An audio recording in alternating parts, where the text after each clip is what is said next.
All right, so Jacob Vanderslice, thanks for being on the show today, brother. I appreciate you being with us. Why don't you give our listeners just a little bit of background about yourself and kind of, what you got going on today, and then we'll jump right into it. Joe, good to see you, and thanks for having us on today. We appreciate it. Yeah. We're a private equity shop based out of Denver. I've got two partners. We've been doing real estate full time for about 15 years. We initially started off doing residential, a bunch of fix and flips. We've covered a number of different asset classes within real estate over the years. We got into self storage about 6 years ago, and that's been our main line of business since then. We've got 30 self storage facilities around the country, 8 different states. We've got a few in Denver, but most of our portfolios in the Midwest and the Southeast. And we're on our most recent self-storage fund, and we're in acquisition mode and stabilization mode with our portfolio. And we like the asset class because it's been historically resistant to recessions and downturns. It's repeatable, it's predictable. And outside our real estate practice, I've got 2 little boys, so those kind of keep my wife and I busy after hours and weekends and during the weekdays too, here and there. Like to play golf and fly airplanes and ski and mountain bike and road bike and climb and travel. Obviously getting all that stuff done in the last year and a half has been a bit tougher between the world situation and the kids, but we do our best. Awesome, man. Well, thanks for being on as well, and we appreciate you guys. You guys being here and representing your company and what you guys are doing. So I think it's cool. We have so many similarities between our businesses. I actually been in the business about 15 years myself. We started single family fix and flip, and now we're doing self storage development. So we're on the East Coast, so we haven't kind of run into each other yet. But it's interesting how there's a lot of similarities there. But walk us through. I mean, what I'm curious actually, and I know my listeners are as well. But what helped you make that transition between, or how did you land in self storage? Let's go there, right? Because you did a lot of volume in the single family world. We did, and that's a business that's still near and dear to my heart. If the market ever turns into a situation where it makes sense to do that again in volume, we'd be excited about that. But there's just not a lot of deals out there right now. The market's very inflated. My partner, Wade Buxton, his family built a self-storage facility back in the mid 2000s in California. And he kind of helped them develop the project and stabilize it and lease it up. So we learned a little bit about the asset class back then.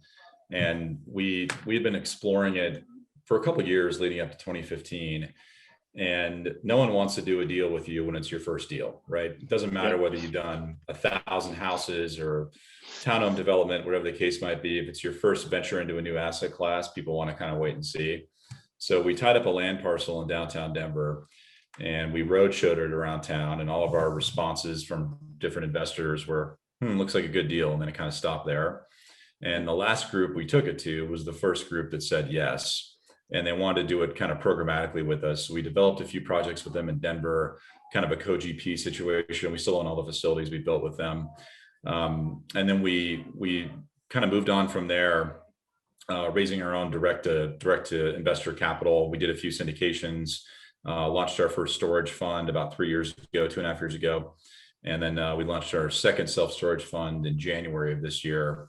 And it's really been, beyond single family and some development and some infill retail projects, it's been one of the few asset classes that we've touched where we've been able to scale effectively and make an actual business out of it versus being transactional. And that's why we like it. So That's our main focus now. That's how we got started. And I think we'll be focused on this for the foreseeable future. Yeah, it's funny, man. You sound a lot like me. We're about 3 years behind you. I'm 3 years into the industry. And it's funny what you said about raising money for the first deal. We probably did $30-40 million in private money doing single family fix and flips for 12 years, right? And when I did my first deal, I didn't get private money out of any of my existing investors for the first deal, right? It was like pulling teeth trying to get them to come on board with, hey, we're going to do self-storage now. And they were like, whoa, what do you mean you do self-storage? We've done hundreds of deals together. What are you talking about? No, I'm not doing that. And then we went and raised the money outside of our current private investors. And they were all like, I can't believe, it's unbelievable that you're able to do that. Why, and now it's like, now they all want to be on board with deal 5, 6, 7. Now they're interested in, so it's just, I don't know if you find that funny how, people want to, they don't want to be on board with the first one, but then when they see you start to have some success, all of a sudden they're back in your corner again. They become fans of yours again. Isn't that interesting how that happens? Yeah, nobody wants to blaze the trail with you, or very few do. Sometimes they do, and you just have to make sure that that blazing the trail goes smoothly and you'll raise more money. And Yeah. we still see that too. I mean, we've done a lot of deals. Our most recent fund, we're raising $30 million. We're about halfway through. We've had some big shops who want to invest, but it's kind of the same problem as getting started. But as you grow, they want to write a check for maybe 25 million, but they don't want to be any bigger than 20% of the capital stack. So it's like, well, we're gonna have to wait a while to call you back because we definitely can't accommodate that right now. But Sure. it's an ongoing thing as you grow. Yeah. Yeah. So tell me about, in the history of, this 15 years of growth and creating new opportunity and finding ways to scale and getting out of that transactional, business. You've obviously had some favorite failures. You've obviously had some scary moments. You've had some times where you were like, man, am I crazy for doing this? Give me some of your favorites, thoughts and stories that have happened across this, this decade and a half, journey of yours.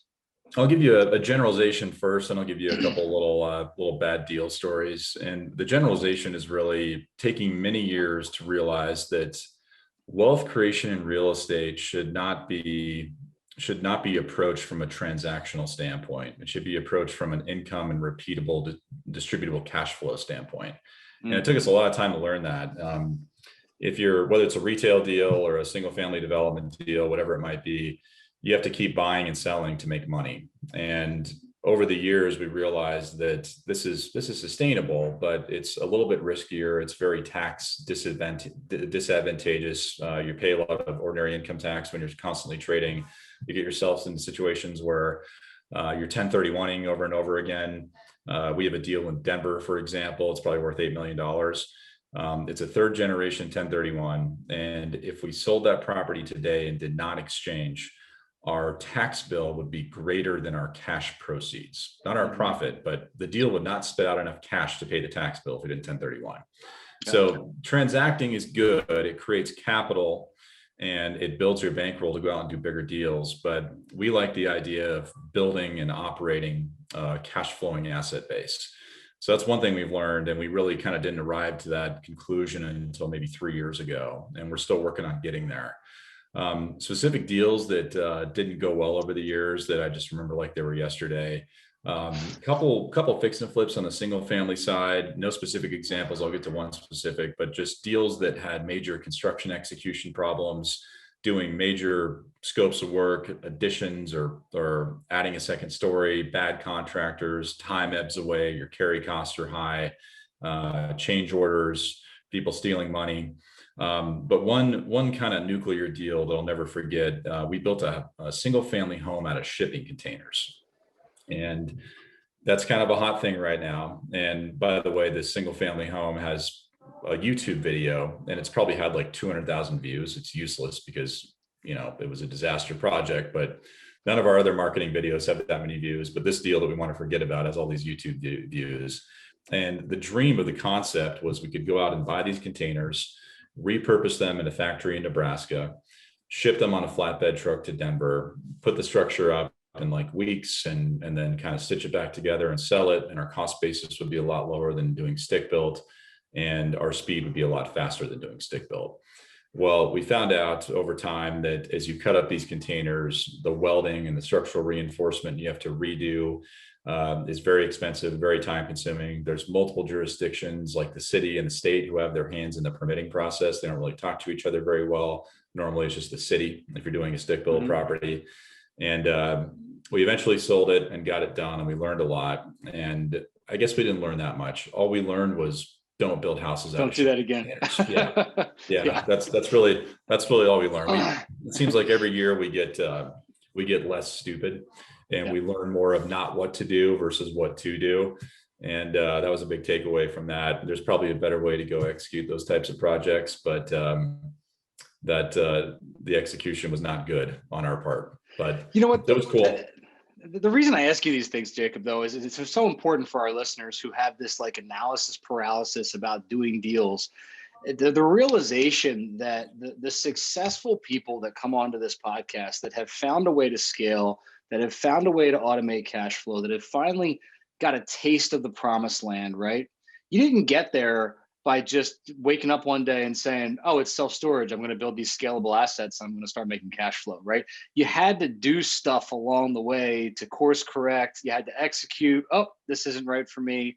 I'll do something different. I'll do some more of this. I'll do some more of that. And you have to take action in different directions, kind of fail a little bit, fumble a little bit, and then find your way in a different direction in order to inevitably get to that promised land, right? Instead of just sitting back and watching other people do it, right? The reason we find these end games that are so promising is because we're constantly chasing the next thing, trying to figure it out until finally it happens. We're not sitting on the sidelines watching other people do it, waiting for the right time to do it. Does that make sense? Yeah, I couldn't agree more. I don't dispense advice too often, but a lot of folks will ask, how do I get started in real estate? And there's some resources out there. There's books, there's podcasts like yours. You can learn some little vignettes, but the only real way to learn is to go out and do a deal. And there's no perfect deal. There's no perfect downside mitigation deal. There's no perfect deal that's going to be a home run. And frankly, the home runs often are unexpected. You'll underwrite a deal, you'll put it into your model, and you'll just blow it out of the water. And you'll think, wow, how did that happen? I didn't think that was going to happen. But the best way to learn is to get out there and try and do something. And don't have an epic failure. But if you lose a little bit of money or make a little bit of money, the education you'll get from that experience is much more important. So go do a deal. Yeah, the home runs are almost accidental at sometimes, right? It's like when that buyer walks in and says like, "Oh, I want this add-on," and you end up making an additional 25 grand where you didn't expect it, or the market appreciates 20% overnight, and you just happen to be sitting on that house for too long because you had overruns in your schedule, and next thing you know, you wake up and the house is worth more than you initially thought it was going to because it took you too long to build, right? It's like one of these things where it's like, oh, now all of a sudden I have a home run. I didn't anticipate that. But far often, again, I think going back to it, people are trying to cherry pick these home runs, and it just comes from doing volume. You got it, and that's why it's a transactional business when it comes to especially the single family world. Right. It's a little bit different when we're talking about big commercial. We're talking about cash flowing assets and scalable, larger commercial construction. But when you get into it, when you're starting out and you're doing, duplexes, singles, quads, you gotta keep doing them until you're starting to find your footing and you start to create some opportunity for yourself. Yeah, and this market over the last however many years has really absolved a lot of folks of sins that they might not have otherwise been absolved of. All boats float on the rising tide, and there's plenty of projects that we see around town in the different markets we operate in where there were major cost overruns, major delays, but the developer or the investor benefited from higher rents than they expected and compressed cap rates. And those two things can really wash out any cost overruns or any issues you have with the project. Someday that's going to change. And I thought that was going to change last year when the entire pandemic kicked off. We thought we were going to clean up and buy a bunch of deals and stuff was going to go on sale. And with the exception of maybe hotel and retail and office to a degree, that didn't happen. It was the opposite. And I don't know what the next catalyst that's going to be out there that's going to create some buying opportunities, but it's certainly not here yet. And a lot of folks who got into the business the last 3 to 5 years have really benefited from the upswing. It's been hard to screw up. Yeah, it almost has been to a degree, right? And you're right. I think a lot of people were like tensing up, thinking like, I got to hold on because this is going to be a rough market, and then they got the complete opposite. And it's been I hate to say easy for a lot of folks, especially in the real estate game. If you're in the right industry, if you're in the right sector. Well, digress a second. Tell us a little bit about VanWest. What's the structure? I mean, you've done 30 deals.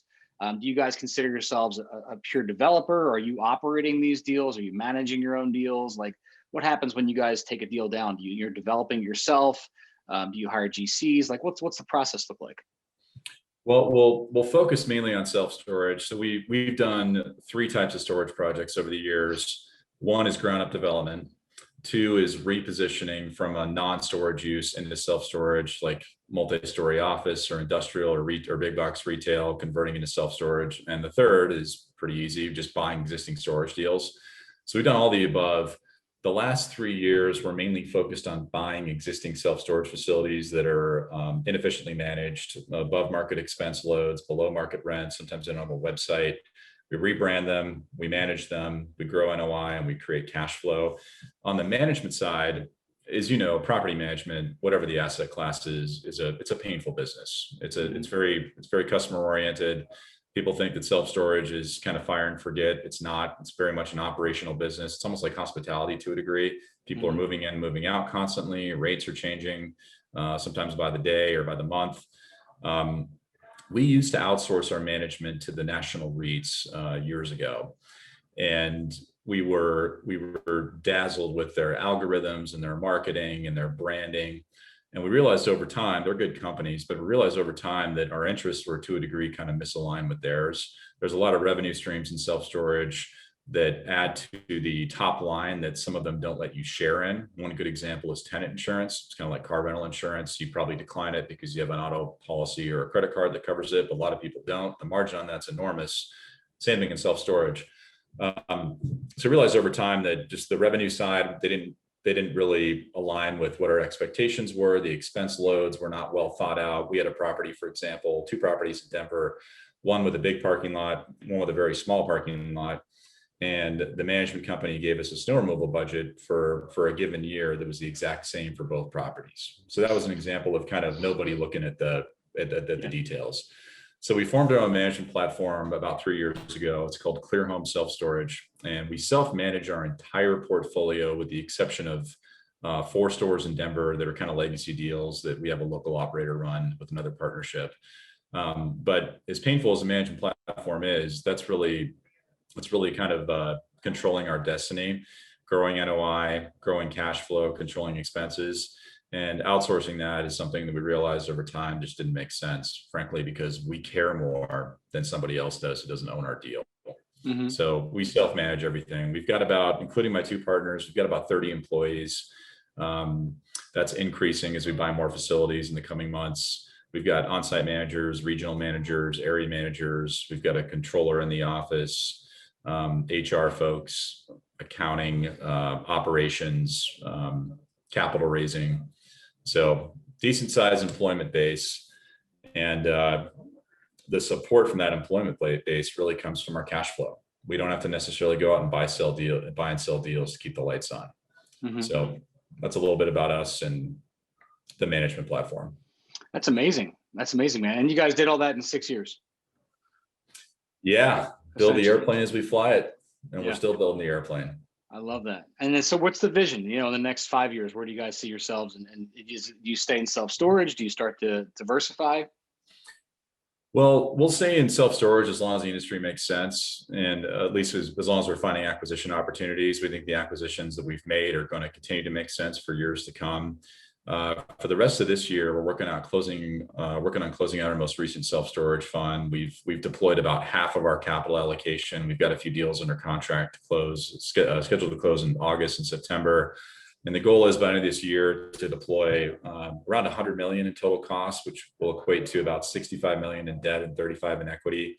Our fund is 30, but we're likely going to increase that to 35 just based on a couple of deals that we're chasing. For next year, we're going to launch our next fund, and we're still working on what that looks like. We might layer in some a development component to it, not a big piece of the capital stack, but we're starting to see more opportunities out there on the development side that we weren't seeing before. As I'm sure you know, development has kind of plateaued, and it's going down a little bit. The volume is, so we're seeing a little bit more opportunity there. Next fund will probably target 50 million in equity. This most recent one again is 30. And then 5 years from now, it feels like an eternity, but a lot of our goal setting is 5 years out. And it's amazing how quickly 5 years comes, right? Like 5 years ago from now is just like it was yesterday. Yeah. So we don't have any specific goals for that 5-year number, but our general goal is just recurring, predictable revenue streams that make a good living for our employees, for our team, and for my partners, and for our investors, without, again, necessarily buying or selling a deal. Love it. Love it. So, Jacob, I love to ask people when they come on the show, I love to ask them their biggest, like, non-financial, non-family goal. And yours was to write a book. So tell us, what would you write the book about? Well, I've been journaling since college in fits and starts. Sometimes I won't journal for months. Sometimes I'll do it every day. And my college journal was like 1,500 pages in Word. And I like writing, and the stuff I've seen over the years is just in this business. I was in the fire service before I got into real estate, so I saw a lot of crazy stuff there, and I've seen more crazy stuff in real estate from the sellers and the buyers to the tenants, the contractors buying at the foreclosure auctions. It's been a fun ride, and there's so many little vignettes out there. I'd like to just consolidate at some point and just talk about the story and the journey. Yeah. And that's the book I'd like to write. I'm not sure what the title would be, but I don't know, like a real estate journey or something like that. And that's not a top priority right now. There's a lot of other fires to fight, but as we grow our recurring revenue streams and our passive cash flow, time will free up a little bit more to pursue more stimulating ventures like writing a book. Love it, man. Don't hold back. Just go out and do it. That's all I can recommend. I just finished drafting, or not drafting, final editing my third book on Sunday, and all I can say is that once you start doing it, it becomes addictive, right? Once you start getting it out there, it becomes addictive, and every time you do it, it feels like it takes forever until you just like pull off the Band-Aid and do it. Like I've been sitting on this final draft for like 6 months, and it took me 3 hours to do the final edits. Just get it. What's the third book about? The third book is actually like it's really about creating better focus on your life and your business, right? So it's called Multiplicity, and the concept is really creating great teams so that you can actually create more time freedom, more financial freedom, more freedom of purpose, and freedom of relationships. Creating a better lifestyle for yourself, right? So many people build businesses that they turn into slaves of their own businesses, right? They create a job for themselves. And so, I prefer to create businesses that create a great lifestyle for me and create great teams that can operate those businesses, and, learn to trust people that can go out there and do their job and do it really, really well, and enjoy what they do, right? So, kind of downplaying that, coaching my people how to have the type of life that they like to live inside of still working for a great team and having a great purpose inside of that. So it's kind of that the whole multiplication effect of teaching, the leaders inside of your team to be great leaders as well. So I can't wait to check it out. Yeah, I'm excited for it. But cool, man. What else did I forget to ask you today? What else did you want to cover? Nothing specific. I think I'm obviously biased, but I think real estate should be at the cornerstone of anybody's wealth creation strategy, no matter what they do full time, no matter what they're focused on. You've got to have a real estate component in your portfolio, and it stood the test of time. It's a hard asset. It's got intrinsic value that's probably not going to go to zero. You could buy a stock today and the stock might go up 20% or down 20%, but your real estate's not going to do that in a day. And I think in an inflationary environment, controlling hard assets with a fixed cost of capital is a really good strategy, especially if you have short-term leases like self-storage or multifamily to a degree. I think inflation's here to stay for a while. And if you're financing something at 3.5% debt that's fixed for 10 or 15 or 20 years, however long it might be, and your revenue streams are increasing over time, that's a good strategy. Yeah, brother, I couldn't agree more. I mean, listen, we're both a little bit biased on that, but the fact remains that some of the greatest wealth in our history has been through fixed assets, through real estate, through, it's a limited resource, right? It's dirt. There's only so much of it. We're building great assets, and they're cash flowing. I love the industry too, because you had said it earlier. It's virtually recession proof. It's very interesting. Through COVID, just some of the facts and figures with storage too. Through COVID, almost no change, right? I think they said public storage saw like a 2.5% decrease in that 12 months, and they already gained it back, within like the first month of things starting to level off. Whereas some of these other industries just got beat. Office got crushed. I mean, New York City went down, they said 22% in office, and first time in 30 years that New York City has seen a decrease in office. Just certain things that storage seems to ride the wave and be consistent, and just a very, very interesting industry to me. So I applaud you for what you're doing. I think it's funny how we can live very, very similar lives and run very, very similar businesses on opposite coasts and literally have never run into each other. So it's funny how the world brings us together on this podcast. So Yeah, we got to correct that moving forward. But yeah, man, I appreciate you being on today. I know the listeners are going to get a lot of value out of this. How should they connect with you, and how should they reach out to you if they want to learn more about you and VanWest? Go to our website, which is vanwestpartners.com. Email me, jacob@vanwestpartners.com, or hit me on LinkedIn, Jacob Vanderslice. Awesome. Jacob Vanderslice, thanks for being on the show, brother. Appreciate you. Thanks for having us, Joe. Appreciate it. All right. Talk soon.